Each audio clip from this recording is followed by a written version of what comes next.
Welcome to the Wolf and Bull Podcast. I am your friendly neighborhood wolf, and with me, I have my beautiful co-host. I'm an unfriendly, non-neighborly bull. My exact opposite. It's wonderful. And we are a podcast that is about captivating conversation, fresh and new business ideas, and interesting guests. And today we have a very special episode in store for you today. That was a weird way to say episode, but I guess it's episode. Tomato, tomato. Just before we jump into the episode, quick reminder, if you happen to like our content, you can find it on Instagram at The Wolf and Bull. It'll pop up right here. We're also on YouTube. We're also on Patreon, and we are on Rumble. So all that information will be in the content and description below, and it will be on the beautiful screen in front of your face. This is an urgent message from our sponsor. This episode is brought to you by Americano Ammunition Coffee, serving true American patriots the means to defend their freedom, one caffeinated caliber at a time. Make sure to visit their website, ammoandcoffee.com, and grab yourself a bag of their amazing coffee beans. Or, if you happen to be in the Arizona area, visit their shop in Queen Creek. Make sure to mention the Wolf and Bull, and you'll get 25% off your order. Oh! Go to ammoandcoffee.com or I'll attack you. I'm Murphy. We're talking about something that has kind of been with the Wolf and Bull family for a little bit of time now, and it's the Americano Ammunition Coffee family and brand. And joining us in the studio is their esteemed owners, Kevin and Sydney Ballentyne. Welcome to the show, guys. Hi. Hi. How's it going? Thank you. Good. We're glad to be back. It's been about a year, so it's been... God, has it been that long It really already? has. Yeah. Wow. It was December last year. I know, Now, it's I crazy, cannot isn't it? imagine how many coffees I've had between then and now. Good. Yeah. From your facility. Lots of caffeine. Lots Lots. of caffeine. Lots. I was reading something online the other day about specifically in relation to researching this episode. 400 million cups of coffee are drank a day by Americans. Wow. 400 Really? It's the million number a one, day. if we want to call it, it's the number one American drug, right? Acceptable one. Let's put it that way. Nowadays, there's a few others we could probably talk about in different episodes. Medicinal. Love. Exactly. There you go. But Kevin, Sydney, it's been a little bit. It's been a year. What is new with you guys? So we just been growing the business. Been serving coffee, been serving ammo out the window. Just kind of, just plugging away and trying to every day grow and do something better than the day before. I mean, so like give us some updates on what we got going on. It's new. Yeah, I don't know. We don't stop, honestly. We are getting into a lot of new things. I mean, every day, like, we don't have one regular day. I mean, every day we're just like jumping into a new pursuit, doing something to grow the business. Like, and we'll talk about that a little bit later about all the new stuff that we've got rolling. I mean, just in a year, I can't even believe that we've been open for just over a year, and just it's insane. But That is fantastic. Yeah, so you're not it's cool. just sitting on your laurels and saying, this is this is our core, this is what we're going to do. You're branching out and doing as many things as possible. We know you have to grow. If you're not growing, you're dying. I got a quick question for you too. I got to know which one of you two, or both, or will you say the other one who came up with one caffeinated caliber at a time? I absolutely love That's a really good question. What was that? Maybe a joint effort? Yeah, I think it was a lot. Honestly, way too politically correct. Let me set the scene here, guys. You guys were sitting in the middle of the wilderness. An eagle flies down. It drops in a desert eagle pistol, and that's how it started. That's One exactly caffeinate right into a cup of coffee. Right there. Just splash, and there was a lot of that. Actually, honestly, a lot of that creative stuff and a lot of the other things that we've done, branding wise, that we really didn't think were going to catch on. Like we talk about it, like who came up with the name, who came up with this kind of stuff. We were just sitting in the office, and I like rattled something out. We were filling out a paperwork to do the LLC, and we're like, what are we going to call it? And I was like, Americano, and then it kind of just rolled from there. So it's actually taken its life of its own. You know, it's funny because we ran into a lot of type of different business owners, and especially in my transportation business over the course of way too long of a career. By the way, you run into all kinds of people, but the one thing a lot of people skip is the importance of the branding. They come up with a good product, a good service, something that you can center their LLC or corporation around, but they forget that they've got to have, lack of a better way to put it, a hook. The product is definitely the hook, right? Caffeine is certainly a hell of a hook. Yeah. But on top of that, if you have something that brings people back, something they can remember, I mean, I'll never forget that. That tagline to me, I don't know. It's just perfect for what you guys do. It really is. We didn't even know that it was going to branch. A lot of people just call us Ammo Coffee. Yeah. And we're like, oh, okay. They just kind of skip out on the Americano. Where we're like, oh, no, we're Americano Ammunition Coffee. They don't want to say that. If Ammo somebody Coffee. asked me, I would not know. I mean, I've been there a million times, but I would not know that first part. What I are would you just say Ammo saying? What do you know everything about Americano Ammunition Coffee? Come You know on, what I'm Bull. saying. I'm Oh saying, my gosh. truncate the whole thing. Jeez. It's like, do you call me Christopher? Oh, hold it. Nobody's supposed to know my name. I call you Chrissy. Do you call me Pop-in-law? No? Something like Poppy that. Bowl. Anyway, a weird segment there about the personal lives of the Wolf and Bull. No, Kevin, Sydney, can you provide our listeners and viewers with some information about your guys' background, just some insight into your lives? I guess the background of us as a family and as of the business, really, my dad has been an entrepreneur his entire life. He's owned a bunch of different companies. He's done a bunch of different things. Started out in like the 7-Eleven business when he was really young with my grandpa, and then moved into owning a parking lot sweeping business and a baseball stadium cleaning business, all sorts of stuff. He just, whatever way he could make money and provide for the family, that's what he did.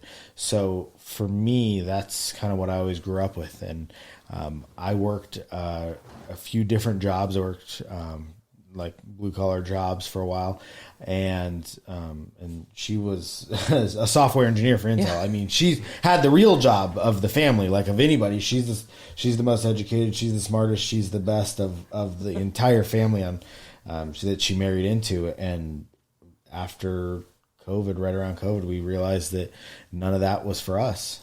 And we kind of just decided that we were going to take our journey, our life into our own hands and see if we can make it better than just kind of slaving away from somebody else for years. And I think that that's really what sparked us to kind of be where we're at today, only a few years down the road and not having real jobs. I mean, as most people say, we run a coffee shop, and it's kind of crazy where it's all progressed to. That's exactly right. But I guess the background too, and just how we got into coffee. I mean, I don't know what you talked about kind of in the first show, but just the background with gun shows. I mean, I married into a very entrepreneur family. Like my family's not entrepreneurs, right? They're very corporate. Like you work the job. They like grew up where you stay with your company for 30 years and that's what you do, right?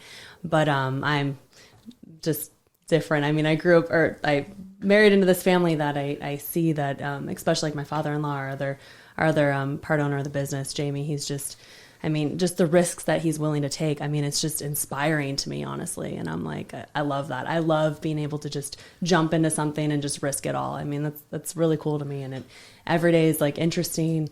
Yeah, you work for yourself. Was there a point, because you came from a background that would not indicate that. Right. So was there a point that you, like, oh my God, where are we going? And all that just a tipping point. It was just exactly. There was some kind of threshold. It was like, I guess if I'm going to be with this family, I better jump in. Yeah. I think it was probably the gun shows. Like I got really kind of involved in the gun shows when I just kind of saw, what was going on and this business being ran. And I was like, oh, I think I can make this better. Like, especially just like with my engineering background, like with my like meticulous, like data driven kind of analysis side of me. Their family's not very like that. So I'm like, oh, okay, hold on. I need to look at these books. I need to do all this back end work for you. So that's kind of what I did. And I kind of inserted my family or myself into the family in that way, into the business. And then, once they kind of saw what I could do, I guess they held on, and now we're just doing awesome businesses and stuff. You heard it first right here.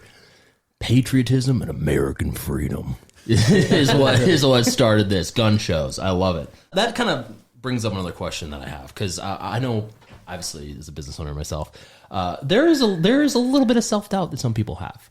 Did you guys ever experience any self-doubt or maybe imposter syndrome early on going in? Like of that? I think we talk about this almost every day in some kind of fashion, either like serious or we joke about it or we. But yeah, no, I think that for us is for real, because we don't know what we're doing. We're figuring it out as we go, and every day we come across a new challenge that we haven't thought of, or something that we weren't expecting, or or just another progression of problems, right? I think as growing a small business, you in the beginning, you get to a point where you're so worried about what you're doing. Like for us, it was opening the doors. It was actually serving the coffee. We knew how to get the coffee, the recipes, and all that kind of stuff, but we didn't know how to actually execute it to where you hand out a drink out the window.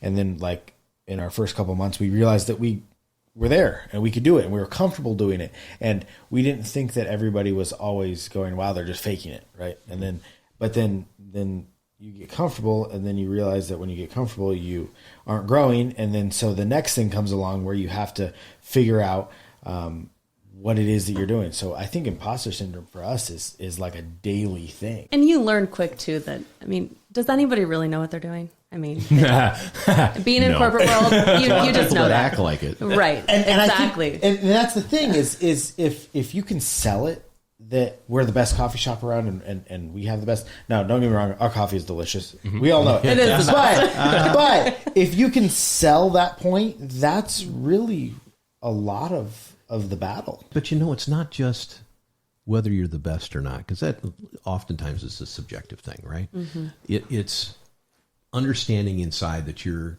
commanding an experience of some kind, right? That's the key to me. And on almost anything people do, there's a way to brand yourself, and that branding doesn't have to necessarily do with, it's great that you have a great name and a tagline and all that, and product is excellent. You're always looking to improve that. But there's something additional to that. There's a little secret sauce. There's something that you put into that stew to make it really flavorful, right?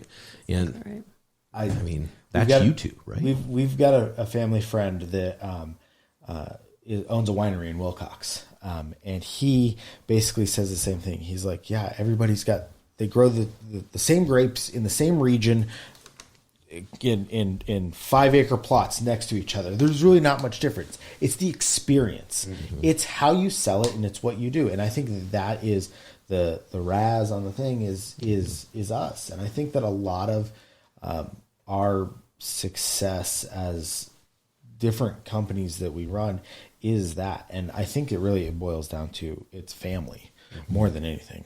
Mm-hmm. And you guys know that just as well as anybody doing what you're doing. But I think that really is, it's what sets us apart, and it's what makes us special. And I think that's been a great part of our success is doing that. A lot has changed in the last year. Where are you guys in 5 years? I know, big questions. Sounds to me like I've got some questions, guys. 5 years. 5 years. Wow. Well, I mean, you're the engineering side, right? Yeah. Big picture thing. Yeah. I mean, so this 1 year, with us being open for 1 year, we've already, completely expanded into another business, meaning like we've bought a roasting business. So now we solely roast for ourselves. Kevin roasts all of our coffee. We have other customers we roast for. We opened an entire roastery. We now have the trailer, so now we do mobile events. We're looking for another location, right? So we're expanding significantly. I think 5 years is tough because we're kind of wondering what the industry and everything is kind of do with the economy and everything. But so that's tough in a sense of kind of pinpointing that. I can tell you, people don't give up their coffee. No. Right. They might go to places to try to find it less expensive, right? And so the price point's always important in anything we do. But you made an interesting point when you were talking about this collectively between the two of you. Most things, if they're an actual product, start out as a commodity like everybody else. You were saying this about the grapes. Matter of fact, manufacturers in general, you go in and buy a television set. The likelihood is that there's probably a manufacturer that makes under a whole bunch of different labels.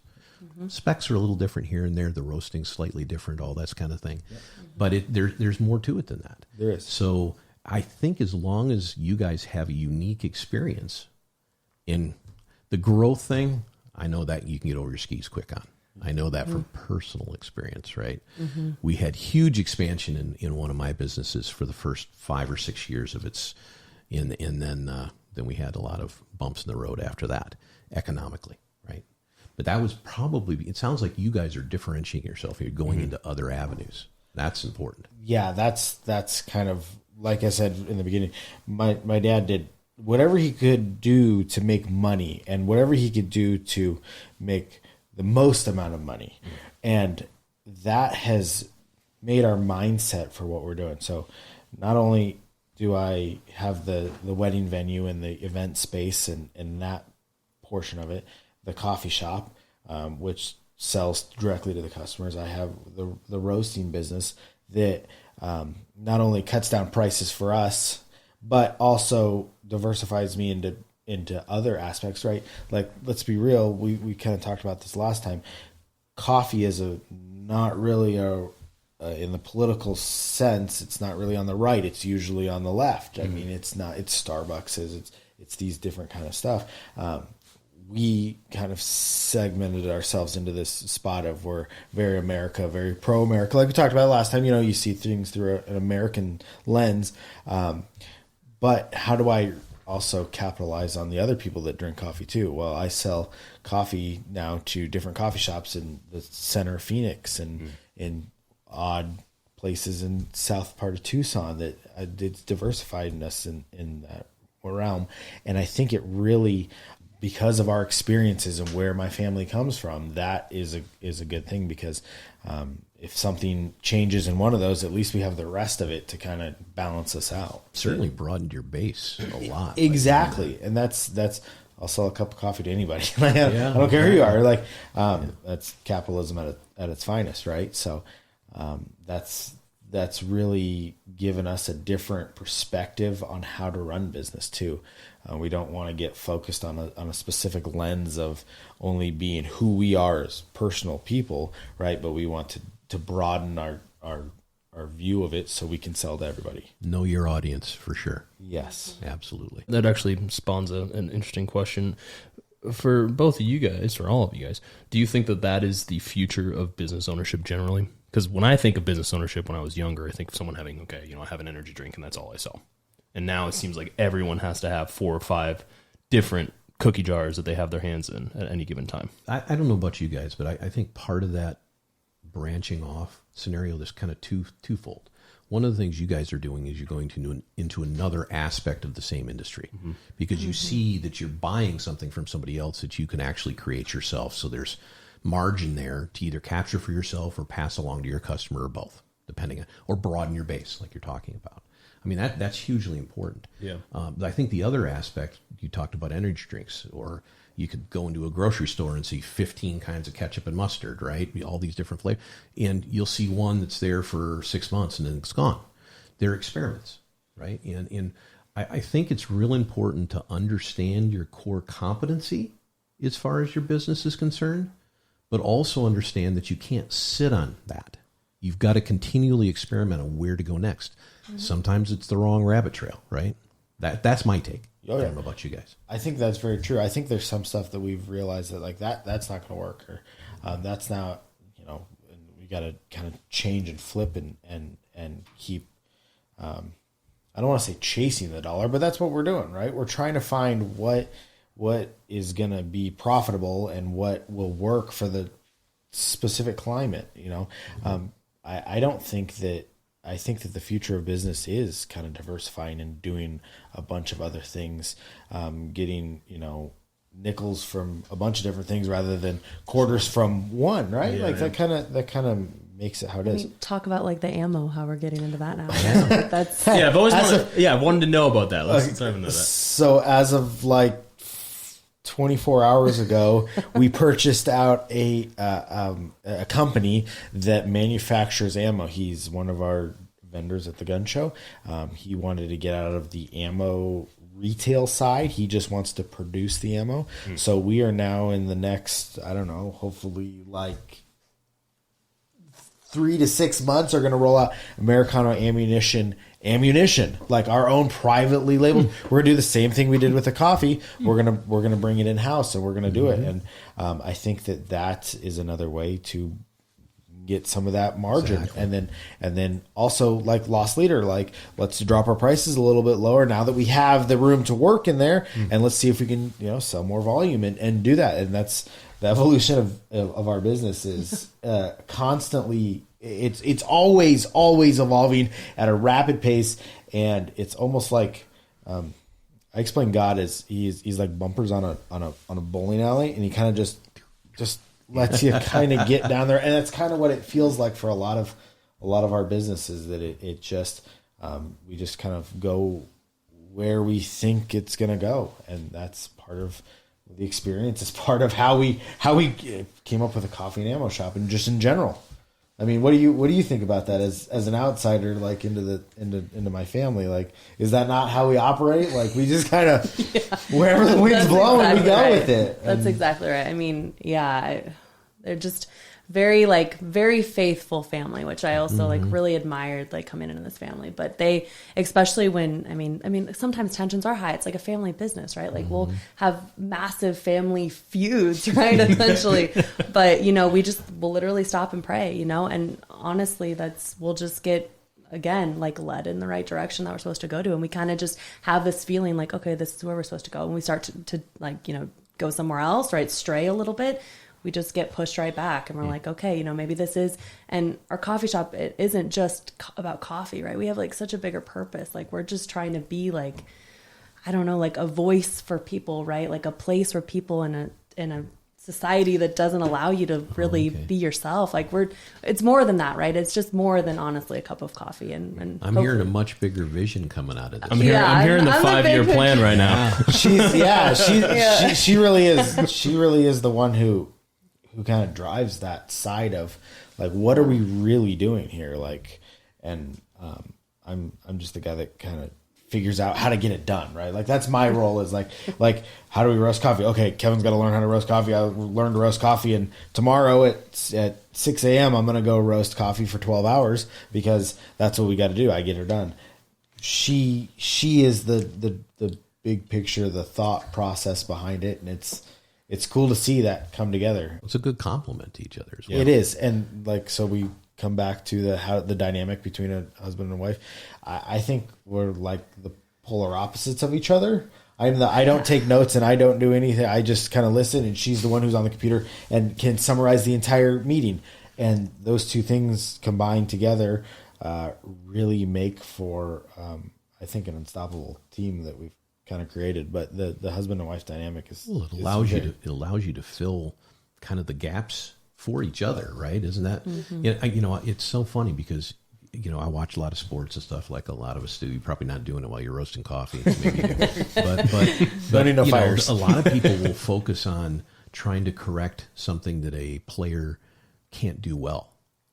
And the real successful coaches are the ones that find out what the player does well, and they promote that.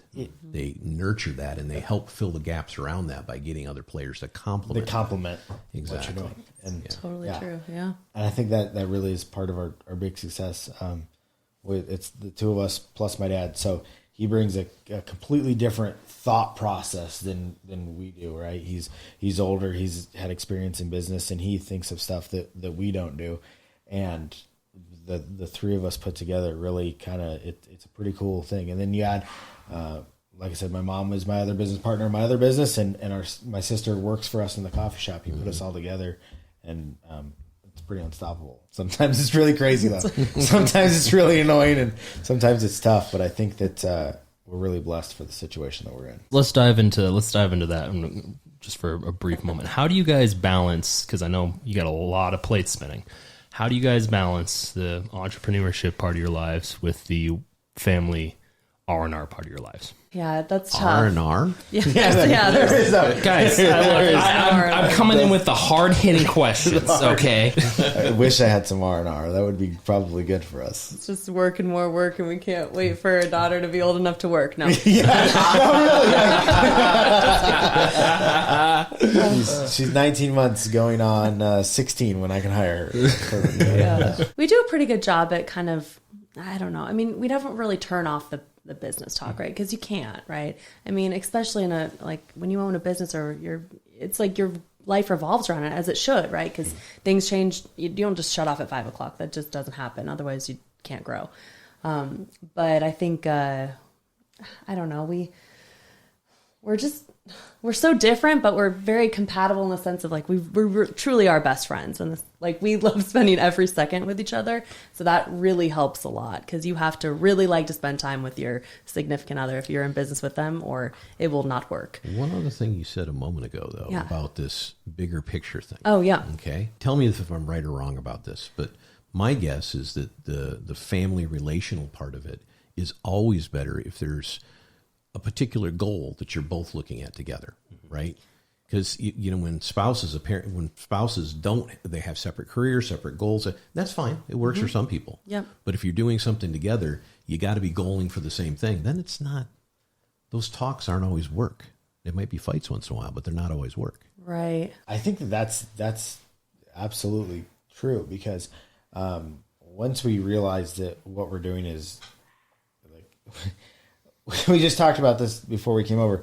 What we're doing, it doesn't always feel like work, because it's just life for us, and how we integrate it, and how we make sure that we're both doing the same thing, trying to get to the same spot, so that when she's pushing really hard on doing the book work and stuff, it doesn't feel like it's spending all of our Sunday working. And when at the end of the day, it is like today's, we're going on day like 15 of like not having a break. I mean, but it doesn't feel like that. Mm-hmm. And I think that's, it's really special. I think it's really special. And I think that being able to do this with her is kind of like the biggest joy in my entire life, is being able to not feel like I'm working every day, even though I am. Man, you're putting points on the board with all these kind of 1 point, 2 point. No, I just, Yeah, but kind of to your point, I think like having the same vision is really important. I think sometimes we do differ on that. Sometimes I have to kind of pull him into mine, right, or he'll have to pull me into his, right, and that's something that we probably like weekly get together on, and like, okay, what is our vision here? Like, are we going to the same thing? Do we still want this, right? Because that's important too. Sometimes things change and you're just like, do you want this anymore? Like, are we both as passionate about this, or do we need to go somewhere else? Do we need to like change it up? Do we need to go get normal jobs? Right? Are you trying to say there's compromise in relationships? What's that? The famous last words of every man. Compromise?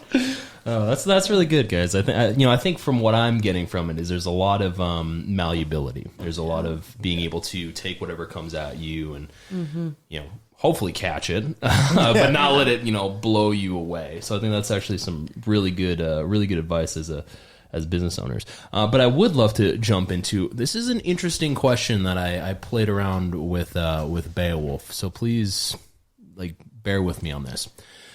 For each of you, what do you find to be the most crucial aspect to you when it comes to Americano Ammunition Coffee? I think the most, at least for me, the most, because I'm kind of the one that's more in the shop daily and stuff. So this is why comes from this. But I think the most crucial aspect of Americano Ammunition Coffee, of our coffee shop, is honestly our staff and keeping this like core staff that, I mean, we treat our staff obviously like our family, because we're a family business, right? And we have family in there.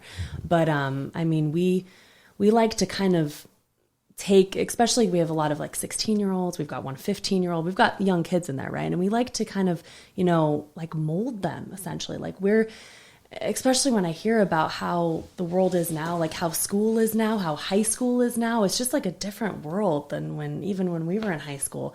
And I feel like our shop is not just like an after school job for them, but it's kind of like a place where they can like have friendship. They have, we try to mentor them. Our manager right now, who's only 18 years old, right? We're kind of pushing her to go back into school, because I want her to have management skills, so she can, if she ever wants to leave us, she can go do something, right? And maybe we don't have the means to do that, but we're going to figure it out, because we like care about our staff in that way. And they show us that back, right? And that's what I think that customers see, and I think that's what a lot of places don't have staff like that, and they get kind of bad customer service, because I mean, it starts from the top, right? You have to like trickle that down, and I'm very, very specific on who we bring in there. Our hiring process is very interesting. It's not only like cutthroat because I'm like that and you got to keep up with me, but it's just we bring different personalities, where I think a lot of places would kind of overlook a lot of the staff that we tend to hire. I actually have to agree with her that the most crucial thing of Americano is our staff, because we really rely on them to do a lot and to get our product out, but we also rely on them to, when I'm not in the shop, I know that it's well taken care of, and I know that how they're going to treat a customer is the same way that I would treat a customer.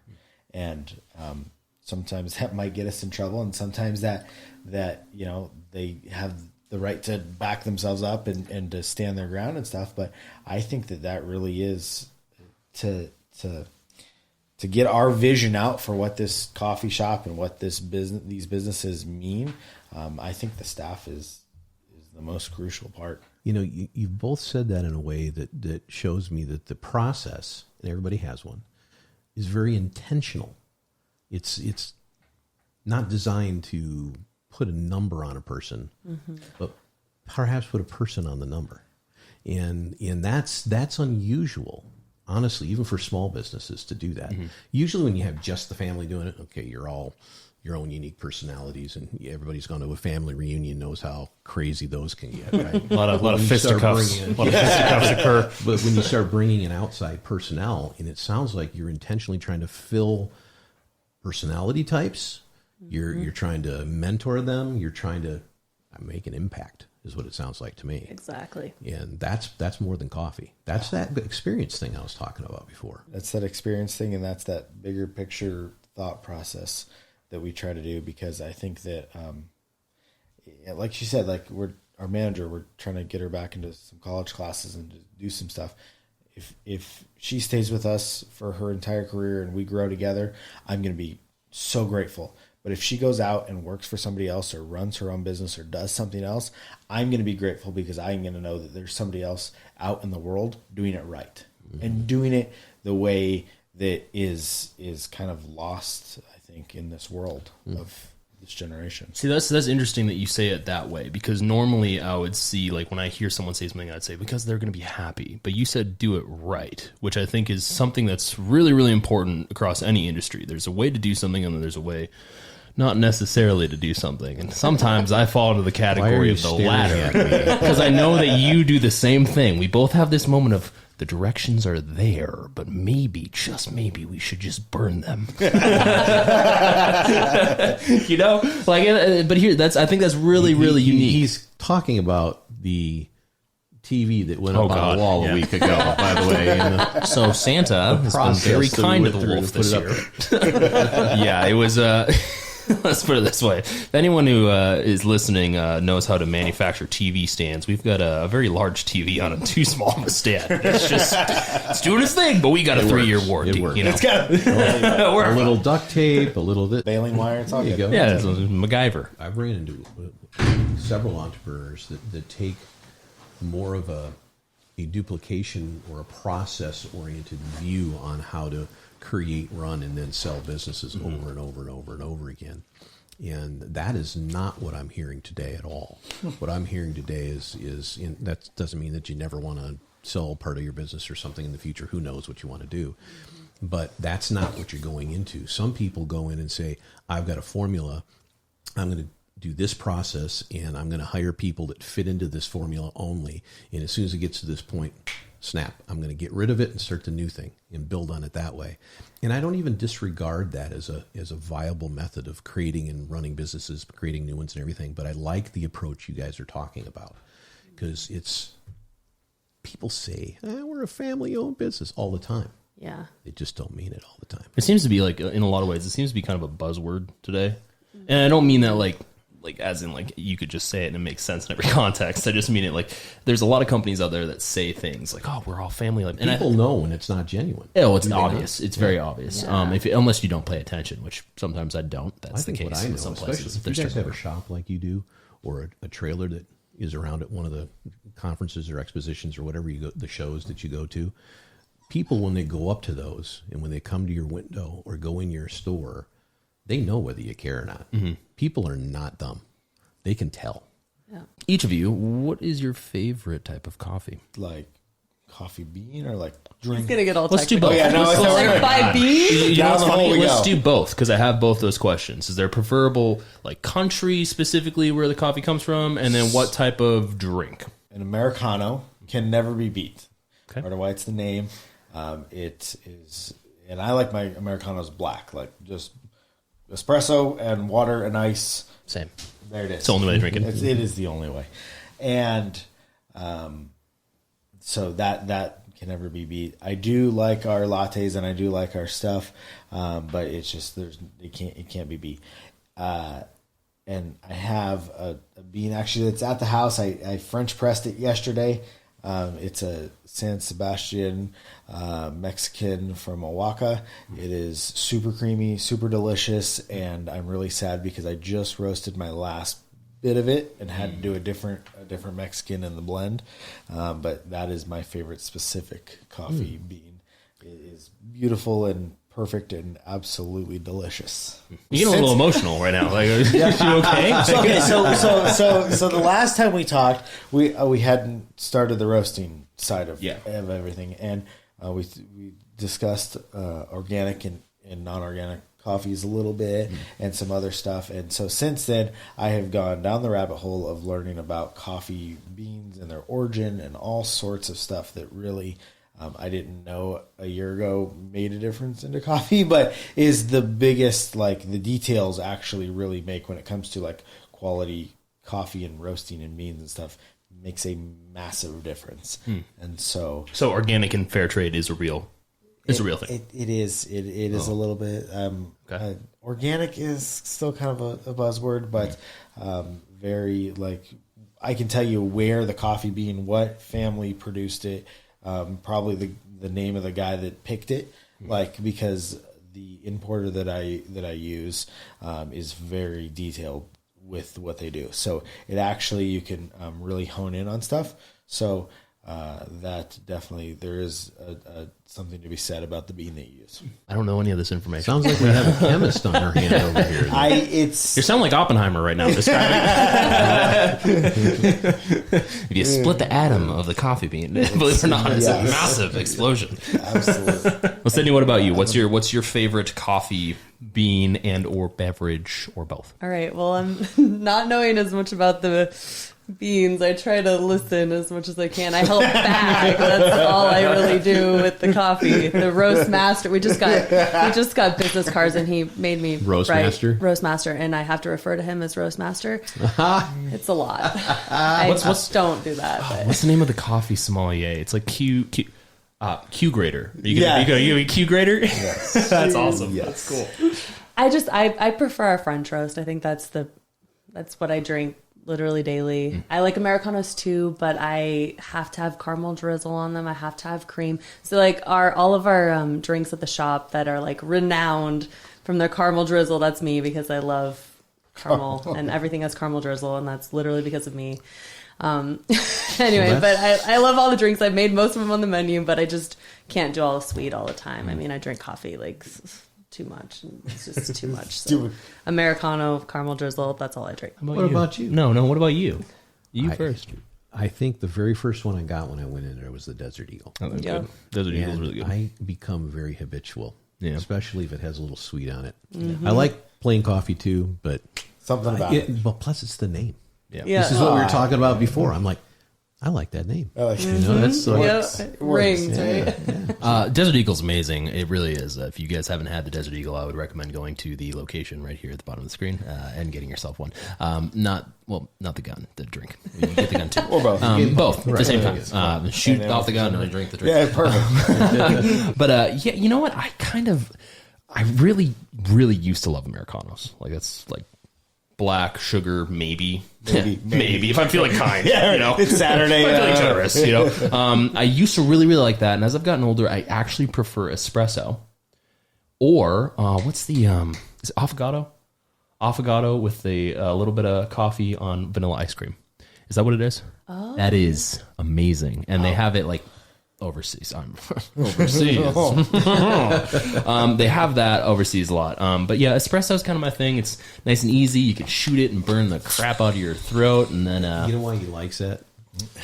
Matter of fact, Oh, it's gone. Yeah, Yeah, exactly. yeah. So My drinks are this gone. guy, he gets a drink of whatever This it is. guy. And it's just like Yeah. This guy. everything is not a shot. Excuse me. okay? Yes, it is. That's Not everything. my life, my rules. Hey, we break out the scotch shortly then. That's fine. I'll do that too. Now let's dive a little bit into your ideas and viewpoints of success, because I think that's important to verbalize as a business owner. It's important to communicate to viewers and listeners and customers, Right, expressing because something. Part of what we're talking about today is to give other people that are trying to make a leap into some form of entrepreneurialism, to give them a sense for what to look for, to look at, how to define certain aspects along the way. Or even as a consumer. Honestly, most people are scared to death to take the step out, right? With that in mind, what do you think that success means? I think that kind of what I am looking for when I think about this of how I would kind of see us as successful, besides just, like money aside, right? But I think that I could probably name about maybe a dozen people that have come every single day since our start. Since the first day we opened, they have not missed a single day in almost a year and a half. Wow. Every day. And we have probably another dozen people that come back twice a day. Twice a day, every single day. I'm like, you're drinking too much caffeine. I'm worried about your health. Are you having heart problems? No, I think just in general, kind of like the buzz in the community, like the recognition in our community. We have people that come in and say, oh my gosh, people just can't stop talking about you, so we had to come in here. And I'm like, oh, wow. I mean, we don't really advertise that much as we should. I mean, we just have social media, but it's, it's still trying to grow, right? We're just kind of slow growth on our social. But yeah, it's honestly a lot of word of mouth, which is great for our business, but it makes us happy, I think, as owners when we hear that, right? When we meet these new people and they're like, I had to come in here. Best kind of advertising, right? It really is. I mean, and just people love us, which is awesome, because I mean, we show them that back, right? And we're like, wow, that's awesome. So that really helps to, drive home that, you're kind of doing something right, I guess. I think that's success for me. But I think that success for me really is more defined on a personal level. And I think that a lot of what we do is trying to grow people and to make relationships and to grow the community and that kind of stuff. And I think that's more of a success. Obviously, we're in business to make money and we need to make money. That's what we're doing. And that's how those other kind of goals get accomplished. But I think success for me is looking at my staff and being proud of that, and looking at the people that I surround myself with and the customers I have, and just what we have and what I do on a daily basis when I'm in the shop or when I'm roasting coffee or whatever I'm doing. Thinking back, I could be working my job, making $35-$40 an hour, doing blue collar work, working 60 hours a week, and coming home and having weekends off. But that doesn't seem successful to me. Money doesn't really drive my view of that. So I think success for me is just feeling good about what I'm doing and doing it the best that I can every single day, to give her the best, to give the business my best, and everything. I think it's a different level of thinking a little bit, but that's what I see as my success. And I'm an extremely successful person in my view of success. Even if this were all to disappear tomorrow and it all went away, I think that I've been blessed beyond comprehension, and that to me is successful. That's a really unique view. Do you think that was instilled in you from life experience, or from a mentor, or from just general intrinsic evaluation? I think a combination of everything. I think of a combination of how I was raised, my dad's background, my mom's background, their family history, the girl that I met at 16 that's now doing this with me, and everything. I think it's all cultivation of every life experience I've ever had. Well, you guys have created something, right? People miss that when they, let's start an LLC, or let's start a corporation. Let's try this or try that. That's not somebody creating something. That's somebody making attempt on some whim, right? And it sounds to me like you have a huge amount of pride in your efforts and what has been created from your entire family's aspect, and that's and it's very much to be proud of. Thank you. Like it's awesome. It's a really cool blessing.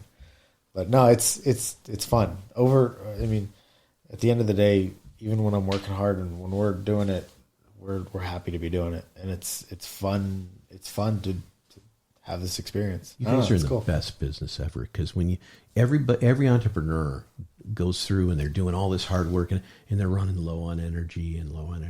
You guys have it built in. Just keep going. Just keep going. Just keep going. And just pound down another Desert Eagle. Yep, there it is. Sugar and caffeine, baby. Let's roll. That's awesome. What strategies do you both use to stay motivated and to maintain a positive mindset? I think focused just on the task at hand for the day. Mm-hmm. I think not getting overwhelmed with what you have to do tomorrow. Like, I think I'm a day-to-day kind of guy. Focus on today's task, get it done, and be successful at the end of your day. Like do more positive things to move forward than you do negative, and you're good. I'm probably more long-term goal oriented than day-to-day.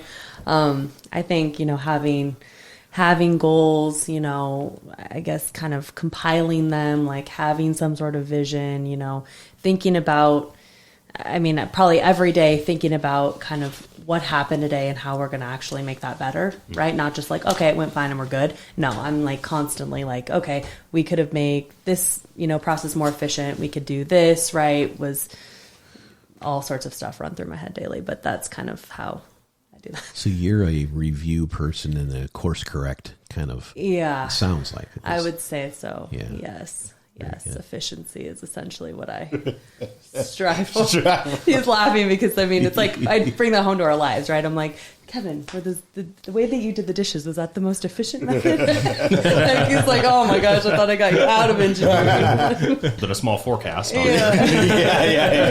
Could you pull up that Excel spreadsheet, please? We can evaluate column D. Yeah, exactly. To the both of you, what does ammo and coffee mean to you? To me, ammo and coffee means getting up every day, giving it your absolute best to grow the business. And I don't think the business, I think that's like a term for just like life. Like whatever you do, wake up in the morning and do the best that you can and be proud of what you've done and remember where you're going, and that it's not necessarily about making the most money and doing it that way. I think ammo and coffee for me encompasses kind of my entire perspective on life.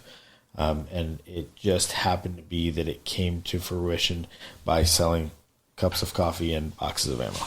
I think that ammo and coffee is not only family, but I think it's honestly a stepping stone into like a different way of life, right? It's something that a community that you want to live in, right? Starting with just like our little coffee shop, right? Maybe one day that turns into like a school or an entire community of like businesses that, kind of like what Public Square is doing, right? Like essentially like everyone that's how you want, in a community you want to live in. I don't know how else to say it, but just a stepping stone into a future.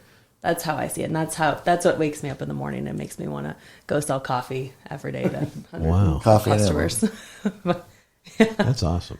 It really is. I mean, a stepping stone into something much larger. And of course, you can't get to much larger unless you start right at that first square. Right. Exactly. Yeah. And something so inviting as a coffee shop too. Like if you really think about it, right? Like what brings people together more than just, People love sitting around discussing something over a warm cup of coffee. Yep. Hot cup of coffee. Lukewarm. Warm cup. If it's not hot, please come back. We will just barely warm enough. No, but you're right. It's a environment.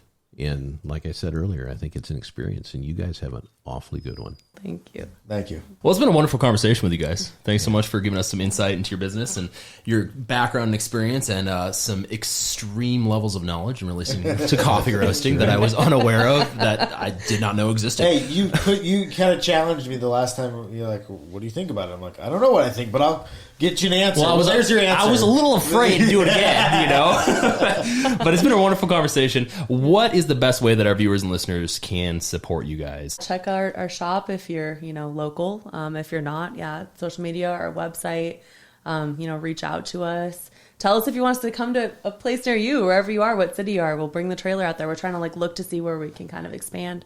We're there. Events, community events. We like to be involved in a lot of nonprofit stuff. We try to give back. So just let us know how we can help you too, right? To our viewers and listeners, thank you so much for tuning in. If you happen to like the content, you can find us on Instagram at The Wolf and Bull. You can also find us on TikTok and YouTube and Patreon and all these other platforms that will be in the content in the description and will also be on the screen.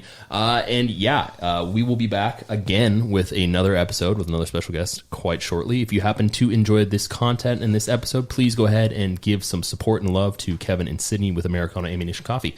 We will see you guys in the next one.